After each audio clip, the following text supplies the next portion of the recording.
방송인에게 들어보는 시간이죠. 오늘은 뉴질랜드 오클랜드로 가보겠습니다. 한인신문 코리아 포스트 기자인 김수동 통신원 연결하겠습니다. 안녕하세요. 네, 안녕하십니까. 뉴질랜드입니다. 예, 뉴질랜드는 요즘 어때요? 네, 한국은 지금 폭우로 큰 피해를 입었는데 뉴질랜드 역시 올해는 유난히 많은 비로 생활의 어려움을 겪으면서 뉴질랜드 역시 기후변화를 실감하고 있습니다.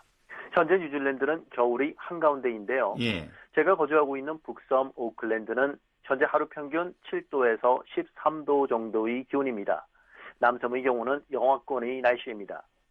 겨울이 중심에 있는 뉴질랜드는 코비드 확산을 우려했지만 현재 상황은 점차 안정을 찾아가는 모습입니다.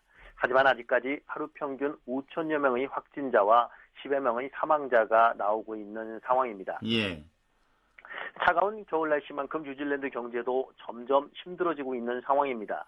러시아의 우크라이나 침공 이후 전 세계 유가가 폭등하면서 모든 분야에서의 가파른 인플레이션을 뉴질랜드 역시 피해가지는 못했습니다. 뉴질랜드도 지난달 식품 가격이 전년 대비 6.6포인트 오르며 물가 상승이 계속되고 있습니다. 현재 뉴질랜드 중앙은행은 기준금리를 한 번 더 0.5포인트 올리면서 현재 2.5%까지 끌어올렸습니다. 예. 모두 6차례 연속 금리 인상을 강행했습니다. 뉴질랜드 역시 이제 계속 기준금리가 인상되고 있는 그런 분위기군요. 그래서 이 서민들을 위한 지원책도 뉴질랜드 정부가 지금 내놓고 있다면서요? 네. 뉴질랜드 역시 고유가 물가로 일반 서민들이 힘들어하고 있는 가운데 뉴질랜드 정부는 연료비와 교통비를 지원하고 있습니다. 뉴질랜드 정부는 인플레이션 완화를 위해 연료비 할인과 대중교통 반값 할인 지원책을 내년 1월 말까지 이어간다고 발표했습니다. 예. 지난 3월 뉴질랜드 정부는 3개월 동안 휘발유 리터당 25센트를 유류세로 지원했고 같은 기간 대중교통 요금도 절반으로 인하했습니다. 그리고 당국은 이 같은 임시 조치를 8월 중순까지 연장했고 이번에 내년 1월까지 다시 한 번 더 연장한다고 발표했습니다. 이번 조치로 휘발유 소형차 40리터를 주유하면 $10 정도가 절약되고 중형차 60리터를 주유하면 약 $17를 절감할 수 있습니다. 예. 그리고 뉴질랜드 정부는 지난 8월 1일부터 18세 이상 연간 소득이 $7만 미만인 뉴질랜드 거주자에게 $350 생활비를 지급하고 있습니다. 이 비용은 인플레이션으로 급등하는 생활비를 지원하는 것이라고 정부는 발표했습니다. 예, 여러모로 지금 힘든 시기를 살고 있는데요. 그동안에는 이제 뉴질랜드는 방역에 굉장히 엄격했었는데, 최근에는 이제 국경문도 좀 활짝 열었다고 들었습니다. 아무래도 경제 활성화에 좀 도움이 될 듯한데요. 코로나19 방역을 위해 닫았던 국경을 조금씩 열기 시작한 뉴질랜드가 지난 8월 1일부터 국경을 전면 개방했습니다. 비자를 보유한 관광객이나 노동자와 학생들에게 입국을 허용한다고 뉴질랜드 정부가 밝혔습니다. 이번 조치로 코로나19 방역으로 닫았던 국경이 2년여 만에 완전히 개방되었습니다. 뉴질랜드의 국경이 완전하게 개방된 지난 1일부터 학생들과 관광객들이 비자를 신청하기 위해 몰려들었는데요. 예. 코로나19 이전 수치에 비해 73% 증가한 것으로 나타났습니다. 학생 비자 신청 건수도 2019년 비슷한 시기에 2배로 나타났습니다. 그동안 뉴질랜드는 코로나 대유행 이후 유학을 희망하는 학생들에게 제한적으로 특별 비자를 통해 입국을 허용했고 올 5월부터 무비자 협정국 대상으로 최장 3개월까지 단계 체류 입국만 가능했지만 지난 8월 1일부터는 국경이 완전히 개방되었습니다. 예.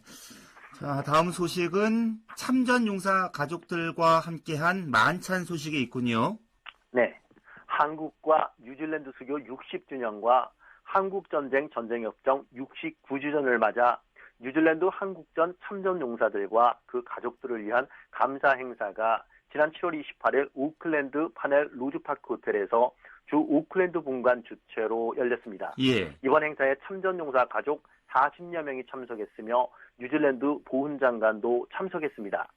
김인택 오클랜드 총영사는 오늘날 대한민국이 세계 10위 경제 대국으로 성장하고 자유와 번영을 누리는 나라가 될 수 있도록 헌신한 참전용사를 모시고 감사 행사와 한국과 뉴질랜드 수교 60주년 기념 음악회를 개최한다고 밝혔습니다. 예. 또한 남섬에서도 캔터베리 한국전 참전용사 후손회와 크라이스트처치 한인회가 함께 주최한 한국전 정전 69주년 기념식이 지난 27일 열렸습니다.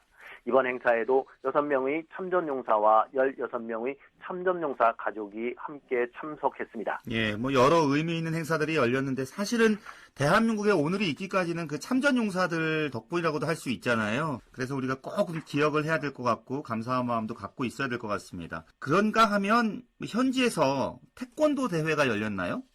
뉴질랜드 태권도 협회에서 주최한 뉴질랜드 전국 태권도 대회가 지난 8월 6일 오클랜드에서 열렸습니다. 예. 이번 대회로 뉴질랜드 국가대표로 선발된 선수들은 타이티에서 열리는 오세아니아 대회에 출전 기회가 주어졌습니다.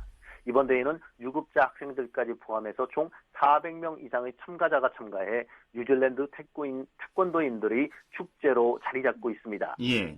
뉴질랜드 태권도 협회 우진근 회장은 우리 교민 선수들을 포함해 400명의 뉴질랜드 선수들이 참여하는 큰 대회였다고 이야기하면서 대한민국의 자랑인 태권도 발전을 위해 많은 관장과 응원에 감사드린다고 이야기했습니다. 또한 오 회장은 이번 대회 목적은 잘하는 선수들을 발굴해 경쟁력 있는 대표팀을 만드는 것이지만 이번 새 집행부는 다양한 이벤트를 통해서 뉴질랜드 내의 태권도 인지도를 더 높일 수 있도록 노력 중이라고 밝혔습니다. 예. 한글학교 선생님들이 한자리에 모여서 아이들을 어떻게 하면 더 잘 가르칠까 의견을 나누는 시간도 있었다고 들었습니다. 네. 뉴질랜드 한글학교 교사연수회가 지난 15일 미래를 준비하는 슬기로운 교사교육이란 주제로 로토루아에서 100여 명의 한글학교 교사들이 참석한 가운데 뉴질랜드 한글학교 협회 주최로 열렸습니다. 교육놀이와 한국사 수업, 그리고 지난 3년간 코로나로 인해 변화된 교육 환경에서 교사들이 준비되고 갖춰야 할 수업 방식에 대한 주제로 강의가 이어졌는데요. 예. 이번 행사를 주최한 뉴질랜드 한글학교 협회 박영미 회장은 로토루아에서 개최된 이번 연수는 많은 분들의 도움과 지원으로 더욱 풍성한 연수가 되었다며 참가한 교사들과 행사 관계자들에게 감사의 뜻을 밝혔습니다. 또한 박 회장은 이번 연수에서 각 지역에서 오신 선생님들의 열정과 그 수고가 어느 때보다 뜨거워 벌써 내년 연수가 기대된다고도 말했습니다. 행사 이후에는 차세대 교육에 헌신한 교사들에게 근속패가 수여되었고 퇴임 교장들에게는 공로패가 전달되었습니다. 예. 알겠습니다.